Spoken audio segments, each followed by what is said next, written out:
د ایشیا تر ټولو غټه او د چارسدي په تاریخي ادیره کې د ضلع انتظامیې لخوا اډیشنل ډیپټي کمشنر او اسسټنټ کمشنر د په شکال د شجرکارۍ مهم پرانیسته کړې ده. وایي چې تر څو مو 50,000 بوټي نهال کړي نه وي نو تر هغې پورې به دا سیستم روان وي. وایي چې د شجرکارۍ سره ملک کې تبدیلي راتلی شي. نور تفصیل د شیر علي خان په دې رپورټ کې. چارسده کې د ضلعي انتظامیې لخوا د پشکال د شجرکارۍ مهم پرانیسته شوی. په دغه موقع اډیشنل ډیپټي کمشنر مس ارینا او اسسټنټ کمشنر ریاض احمد په ادیره کې بوټي نال کړي دي او دغه مهم یې په باقاعده توګه آغاز کړی دی. د ضلعي انتظامیې لخوا د شجرکارۍ دغه مهم د تیرو 2 میاشتو راهیسې د کامیابۍ سره جاری دی. د کومې تر مخه چې د مختلف سکولونو کالجونو په شمول په سرکاري ځمکو باندې ګڼ شمېر کې بوټي نال کړي شوي دي.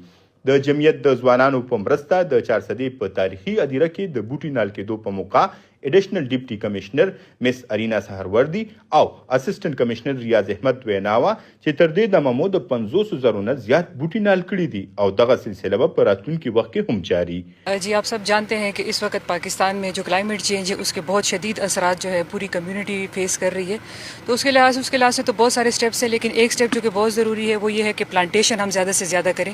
ज़िला इंतज़ामिया की तरफ से ये जो प्लांटेशन ड्राइव है ये इसको अभी तकरीबन 1 महीने से ज़्यादा हो चुका है.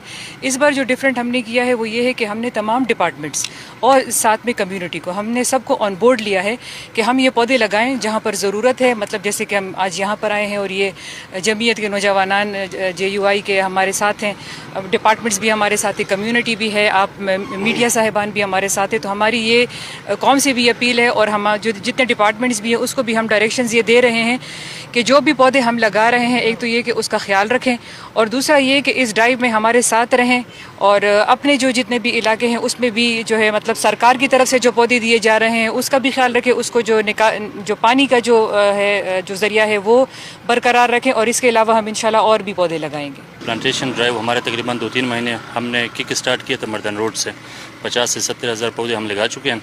ये जो हमारा स्पेसिफिक इनिशिएटिव है ये पब्लिक प्राइवेट पार्टनरशिप आप इसको कह सकते हो. फॉरेस्ट डिपार्टमेंट हमारा प्लांट प्रोवाइड कर रहा है और इसके साथ हम वॉलंटियर को इंगेज कर रहे हैं.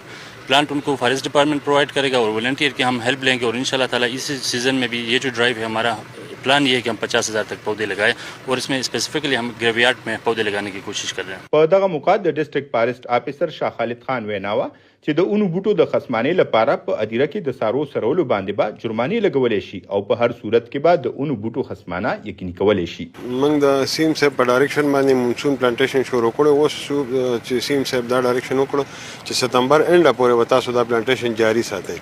په هغه وجه باندې موږ کمیونټي ځان سره د جمعیت اسلام نوجوانان تنظیم ځان سره اډ کړ. نور چې کوم تنظیمونه دي به موږ ځان سره ټول اډ کړو. په هغې په ترو به لګیا یو.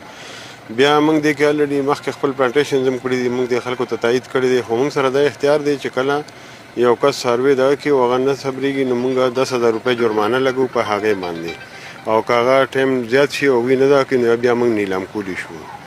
نو مهرباني دې وکړي چې دا خلک دې هم دې کې سپورټ وکړي. دا مقبرې دي چې دوی په خپله